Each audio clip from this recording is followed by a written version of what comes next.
અમદાવાદ શહેરના નિકોલ વિસ્તારમાં state monitoring cell દ્વારા ક્રિકેટ સટ્ટા બેટિંગના ગેરકાયદેસર ધંધા પર દરોડો પાડીને 2 આરોપીઓની ધરપકડ કરવામાં આવી।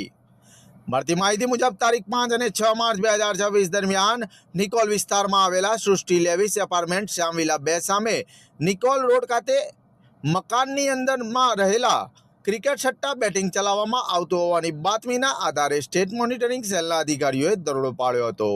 દરોડા દરમિયાન પોલીસે સ્થળ ઉપરથી કુલ 3,43,550નો મુદ્દામાલ કબજે કર્યો હતો, જેમાં 1,82,400 રોકડ, 8 મોબાઈલ ફોન કિંમત ₹1,05,000, એક ટેબ્લેટ કિંમત ₹5,000, એક લેપટોપ કિંમત ₹35,000, એક સોની ટીવી કિંમત ₹15,000 તેમજ સેટઅપ બોક્સ અને અન્ય ઇલેક્ટ્રોનિક વસ્તુઓ સહિત ₹1,150નો સમાવેશ થાય છે।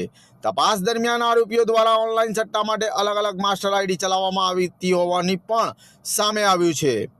આ કેસમાં પોલીસે આરોપીઓની ધરપકડ કરીને નિકોલ પોલીસ સ્ટેશનને સોંપ્યા છે। વિજયકુમાર વલ્લભભાઈ કાડરાણી રહે નિકોલ રોડ અમદાવાદ, રમેશભાઈ રામજીભાઈ ગોધાસરા રહે કામરેજ સુરત।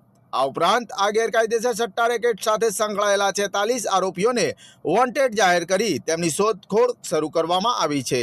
આ સમગ્ર કાર્યવાહી સ્ટેટ મોનિટરિંગ સેલના પોલીસ ઇન્સ્પેક્ટર એજે ચૌહાણ અને તેમની ટીમ દ્વારા હાથ ધરવામાં આવી હતી। આ અંગે નિકોલ પોલીસ સ્ટેશનમાં ગુજરાત પ્રિવેન્શન ઓફ ગેમ્બલિંગ એક્ટની કલમ 4 અને 5 હેઠળ ગુનો નોંધવામાં આવ્યો છે અને આગળની કાયદેસરની કાર્યવાહી હાથ ધરવામાં આવી રહી છે।